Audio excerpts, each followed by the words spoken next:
masyarakat Nias Indonesia. Yang kami hormati Bapak Partai Pengusung, ada Pak Ahmad Kosnas sekaligus sebagai Wakil Ketua DPRD, Bapak Amanita sebagai fraksi PDI Perjuangan, Bapak Ahmad Gita fraksi Golkar di DPRD Kabupaten Nias, Niko Sunat, Moroiba Sogai Adu, Bahulato, Ulugalu. Yang kami hormati Bapak Pendeta, Bapak Ustadz, tadi Pak Pastor, ini barusan dikukuhkan. Yang kami hormati tokoh-tokoh masyarakat. Tadi ada Bapak Ahmad Yarman, mulai dari bawah. Sebagai bekal teman-teman untuk mensosialisasikan, kami jelaskan beberapa hal. Pertama, dipotoi kerja fokus. Apa itu kerja fokus? Mungkin secara bahasa ada yang mempersoalkan fokus kerja atau kerja fokus. Kerja fokus yang kami maksud adalah kita mengerjakan sesuatu secara fokus. Pada saat perjuangan ini kita ingin fokus pada memenangkan perjuangan kita. Bana itai kadalawalangi baji sofena, seandainya kita diberikan kemenangan, maka kita juga akan fokus bekerja untuk rakyat. Fokus ini menjadi spirit, menjadi guidance. Bagaimana kita melaksanakan pekerjaan-pekerjaan kita ke depan. Hadiah berpengamatan bahwa selama ini Kabupaten Nias tidak fokus. Tidak fokus pada keunggulan utama, keunggulan komparatif tidak dikembangkan. Sehingga kita boleh dikata masih masuk sebagai salah satu daerah tertinggal dari 62 kabupaten tertinggal di Indonesia. Ini yang jadi persoalan kita. Maka bagi sofuna kita harus fokus. Kemudian Trisakti. Trisakti ini dasarnya adalah gagasan Bung Karno. Trisakti, 3 kesaktian Indonesia dikatakan oleh Bung Karno, yaitu berdaulat secara politik, berdikari secara ekonomi, berkepribadian dalam kebudayaan. Trisakti, gagasan ini harus didaratkan di kabupaten, berkepribadian dalam kebudayaan. Berdikari secara ekonomi, tentu kita harus menata wilayah kita. Tentu kita harus menata mata pencaharian masyarakat kita. Berkepribadian secara kebudayaan, karena kebudayaan adalah hasil karsa manusia, hasil karya cipta manusia, maka manusianya harus dibangun. Maka Trisakti ini ada 3 aspek. Aspek kewilayahan, yaitu desa terakses, ibu kota terurus. Aspek manusianya, pendidikan, kesehatan, sumber daya manusia beranjak. Aspek mata pencahariannya atau ekonominya, inilah 95% masyarakat Kabupaten Nias berprofesi sebagai petani, peternak, dan nelayan. Pada 95% inilah yang harus diajak berdikari, diajak berkepribadian secara kebudayaan. Jadi Trisakti ini menyangkut 3 aspek: wilayah, manusia, dan mata pencaharian. Ketiga ini saling terkait. Bagaimana petani bisa produktif? Nah, lala, le, adui. Jangankan le segi-segi, adui. Atau susah dijangkau. Contoh, Ngomongja. Contoh, Jujurau. Kalau di kecamatan Idanegara. Lejo yang disitu kera gagu ama asa. Bagaimana bisa? Maka kita harus punya program desa terakses. Supaya apa? Semua desa ini, kalau Tuhan izinkan, bisa terkoneksi dari satu desa ke desa yang lain, dari desa ke kota kecamatan, kecamatan ke kecamatan. Setelah pemekaran, kabupaten Nias ini seolah terpisah-pisah. Antara dapil 3 dengan dapil 2 tidak nyambung. Tidak ada konektivitas. Dalam 27 indikator pembangunan untuk menentukan tertinggalnya status daerah tertinggal, salah satu adalah akses, waktu tempuh, dan dari satu kecamatan ke ibu kota kabupaten. Kasihan saudara-saudara kita yang ada di dapil 3, Botong Mujai, Hili Serangkai, dan Hili Duru. Mereka harus muter dari Gunung Sitoli baru sampai ke ibu kota kabupaten di kecamatan ini. Ini yang harus kita pikirkan ke depan. Tapi semuanya ini tidak mudah Bapak Ibu. Hanya anggaran kita sangat terbatas. Demikian juga tadi kita bicara pendidikan kesehatan, sumber daya manusia. Pendidikan kita, persoalan pendidikan kita bukan pada pendidikan tinggi. Hanya indeks pembangunan manusia kita sangat rendah dibanding dengan yang lain. Kita berada pada ranking 32 dari 33 kota kabupaten yang ada di Sumatera Utara. Kenapa? Karena angka harapan hidup kita mungkin sudah lumayan. Ada 3 aspek indeks pembangunan manusia. Angka harapan hidup, angka rata-rata ulama sekolah, PDRB, pengeluaran PDRB per kapita. Kita lihat indikator ini masing-masing. Angka harapan hidup kita mungkin sedikit lebih baik daripada Nias Barat. Tetapi angka rata-rata lama sekolah kita paling bawah, hanya 5,15. Artinya masa sekolah anak-anak kita sangat pendek. Banyak putus sekolah, itu artinya. Pendidikan dasar kita padahal ada wajib belajar 9 tahun. Ini tidak tuntas. Masih angka di 5,15. Makanya kita tidak pernah mengkaji kuliah gratis. Kita selesaikan dulu pendidikan dasar, yaitu yang merupakan kewenangan kabupaten, yaitu PAUD, SD, SMP. Persoalan PAUD, SD, SMP kita adalah jumlah pelayan pendidikan, dalam hal ini tenaga guru.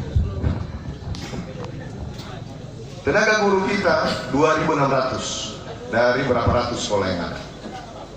Hanya 780 orang ASN. Selebihnya GBD sebanyak 489 orang, GTT sebanyak 1.100 orang. Bagaimana GBD GTT bisa melayani kalau penghasilannya tidak cukup untuk makan sebulan? GTT dibayar antara 100 sampai 300 ribu. Sekarang memang ada bantuan dacil, tunjangan dacil untuk daerah-daerah yang terpencil, terbantu mereka dengan itu. Tetapi yang banyaknya tidak demikian. Pelayanan pendidikannya masih jadi persoalan. Ini harus dibereskan oleh pemerintah ke depan dengan meningkatkan kesejahteraan GBD dan GTT. Ini sendiri sudah akan memakan anggaran banyak. Tapi dari mana kita ambil? Kita lakukan penghematan di sana-sini. Harus kita lakukan ini karena kenapa? Ini terkait pendidikan dasar. Kalau kita kaitkan tadi, trisaktinya Bung Karno, berkepribadian secara kebudayaan. Pembentukan kepribadian anak terjadi pada saat masa pertumbuhan anak sampai dengan SMA. Ini harus jadi fokus kita ke depan. Sehingga anak-anak terbentuk kepribadiannya melalui pendidikan yang diberikan oleh para guru yang sungguh-sungguh, karena kesejahteraannya dijamin. Ya, gratis bukanlah opsi kita saat ini. Secara urusan pemerintahan, pendidikan sekolah menengah SMA, SMK kewenangannya ada di pemerintah provinsi. Anggarannya juga ada di provinsi. Perguruan tinggi urusan Kementerian Pendidikan. Anggarannya ada di kementerian, di pemerintah pusat. Maka anggaran yang kecil yang diberikan kepada kabupaten, baik hal-hal di tengah lewu. Hal mah selesaikan dulu. Udah beres betul belum? Kalau udah beres bolehlah. Kalau ada ekstra anggaran untuk itu silakan. Tapi itu opsional, bukan mandatori, bukan suatu keharusan. Apakah kita memilih yang opsional dulu atau kita harus menunaikan yang kewajiban dulu? Bagi saya kewajiban dulu yang utama. Yang ketiga tadi mengenai pendidikan kesehatan. Pendidikan kesehatan Nefoga Misyawopa sama Nita Baulugavo, kami mampir ke Holi. Ada puskesmas di Holi. Di sana ditulis buka jam 8, tutup jam 2. Saya nyeletuk. Lah, namu fokan ya baji-baji filero baji mong, ya sola lawir. Baloy ngai mau lu baji wang. Maka mau mati ya wong. Kenapa nggak dioperasikan 24 jam? Ternyata ada persoalan di sana Bapak Ibu. Fasilitas kesehatan kita itu mulai dari puskesmas pembantu, posyandu, poskedes, itu kalau tidak salah hampir 400. Tapi banyak kan ditutup. Apakah itu bukan pemborosan Bapak Ibu? Tidak beroperasi karena tenaga kesehatan yang kita punya hanya 285 orang sekabupaten Nias. Sementara fasilitasnya udah ada 400. Takile ini mana mau bangun fasilitas, tapi nggak ada yang bekerja di dalamnya. Ini udah gila. Ya karena ngejar proyek mungkin.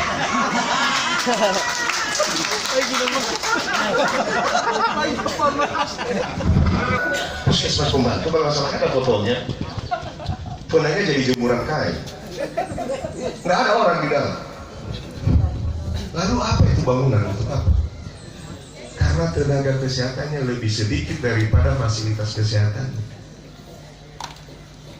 Jadi seharusnya ditambah tenaga kesehatan. Tenaga kesehatan kita sebenarnya banyak. Banyak itu yang bekerja tak lulusan ABID, lulusan akademi perawat, mau bekerja, mau mengabdi, tetapi tidak pernah mau dibayar oleh pemerintah. Arela, namanya tenaga kerja sukarela. Mereka bisa mengoperasikan fasilitas-fasilitas kesehatan sehingga masyarakat kalau sakit dia bisa langsung ke fasilitas kesehatan. Jadi banyak yang dibenahi Bapak Ibu. Kami ke depan kalau Tuhan izinkan, semua puskesmas yang ada di kecamatan kalau bisa beroperasi 24 jam. Kami nggak janji yang posyandu dan puskesmas pembantu, tapi setidak-tidaknya puskesmas di kecamatan itu wajib beroperasi. Karena kenapa? Penyakit-penyakit kritis yang membutuhkan penanganan segera terlalu jauh kalau harus ke RSUD di Gunung Sitoli. Paham materi Rabala. Ini yang harus diperhatikan. Pemerintah harus hadir untuk itu. Berikutnya Bapak Ibu, petani, peternak, nelayan produktif. Kami sampaikan tadi bahwa 95% masyarakat kita ada atau bermata pencarian petani, peternak, dan nelayan.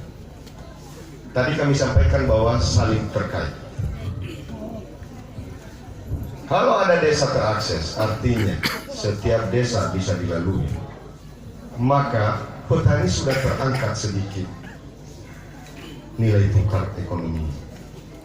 Hanya jalan ini akan mempermudah aksesibilitas arus barang dan jasa, arus manusia juga. Medebat saya kasih contoh Iodane, Kecamatan Sumelumele. Selisih beri gitu, na iyo itu bah Jingalana dengan Naeli hanya sewa Iodane sekitar 1.200 rupiah. Masyarakatnya ada nasa. Bayangkan nasokannya 10 kilo gitu mau itu, Vele 2.000. Dalam sebulan taruhlah Vele 5 hari. Vele 2 kali Vele 5 bisa dihitung. Itulah kerugian masyarakat satu keluarga akibat tidak adanya akses jalan. Pemerintah harus hadir di situ. Yang jadi persoalan sumber anggarannya dari mana? Anggaran kita sangat terbatas. Kemampuan kita membangun ini itu tadi Pak Ahmad Kosna menyampaikan tinggal 21 miliar untuk tahun depan. 593 km. Karena total ruas jalan yang ada di Kabupaten Nias ini 768 km, 593 rusak berat, rusak sedang, bahkan masih ada jalan tanah. Mau bangun 593 km tidak mudah, belum jembatan. Itu setidak-tidaknya butuh Makosna. Nggak ada yang bisa jadi bupati dan mencapai semua visi misinya itu kalau tidak ada hubungan dengan pemerintah pusat.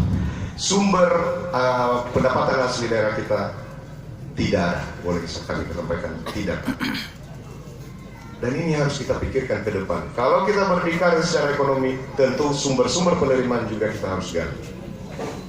Nggak bisa kita berdikari saat ini karena kita harus begini sama pemerintah pusat. Ada beberapa daga Bapak Ibu maju karena dorongan dari Pak Marinus dan Pak Yasona. Karena kenapa? Kalau mereka mendorong kami, tentu mereka akan membantu kami untuk memperjuangkan apa kebutuhan kita di Kabupaten Nias, sehingga APBD yang sangat terbatas itu sedikit ada kelonggaran. Ini sebenarnya sudah proven di tempat lain, sudah terbukti di tempat lain. Di kota Gunung Sitoli, koreksi saya kalau saya salah Pak Ketum, itu mungkin mereka dapat sekitar 100 ke 150 miliar ekstra APBD setiap tahun di luar APBD. Makanya mereka cepat pembangunannya. Kabupaten Nias setidak-tidaknya 3 tahun, 4 tahun terakhir putus. Karena itulah yang membuat kita semakin tertinggal. Nanti mungkin akan disampaikan oleh Pak Marinus, tapi itulah harapan kami ke depan. Nah, ITE Kota Lowalangi tentu ini bukan suatu kepastian. Makanya kami tidak banyak janji Bapak Ibu, program ini, program itu semua buo-buo kalau tidak ada kece-kece, kalau tidak ada sumbernya dari mana, kalau tidak jelas sumbernya dari mana. Apalagi janji beko ya Pak. Tapi kami punya program yang mungkin lebih ke rakyat, yaitu populasi ternak babi yang sudah hampir punah pasca wabah ASF. Ini harus dikembalikan. Karena kenapa? Ternak babi ini bagian dari kehidupan masyarakat kita. Mohon maaf ya Pak Ustadz ya. Tapi bagi kami Pak, setelah kami pelajari, babi itu bukan sekedar makanan, daging. Tapi ini adalah ekonomi masyarakat Nias. Bahkan saya menyampaikan di tempat lain, ini adalah banknya orang Nias. Karena kami petani kecil, maka semua tabungan kami ada di ternak babi. Harapan satu-satunya tabungan, nggak ada tabungan di bank. Tapi babi itulah, pada saat kami butuh, itu cukup liquid, bisa langsung di-cashkan, bisa langsung dijual. Karena ini sama dengan bank, maka pada saat wabah, seharusnya penanganan pemerintah harus seperti penanganan bank. Harus dilakukan upaya-upaya ekstra menyelamatkan ekonomi masyarakat dengan mengintervensi melalui kebijakan. Kalau di bank, kalau mau kolaps, mau bangkrut, pemerintah biasanya melakukan apa? Bailout. Kenapa pada saat bank dalam bentuk ternak babi ini kolaps, kenapa pemerintah diam saja? Harus melakukan sesuatu, karena ini menyangkut hajat hidup orang banyak, khususnya di kabupaten. Bapak Ibu yang saya hormati, ternak babi kita harus pulihkan populasinya ke depan melalui penyediaan bibit ternak babi. Tentu nanti ada kriterianya. Kami tidak menjanjikan semua nanti dikasih, tapi ini harus dipulihkan populasinya, jumlahnya, supaya stabil lagi ini ekonomi masyarakatnya. Oh ya, gobi-gobi bangilan agak tahu. Masih oh ya Jakarta bunyilah tuh Pak. Tapi kenapa nggak bisa jadi duit? Daun ubi itu selama ini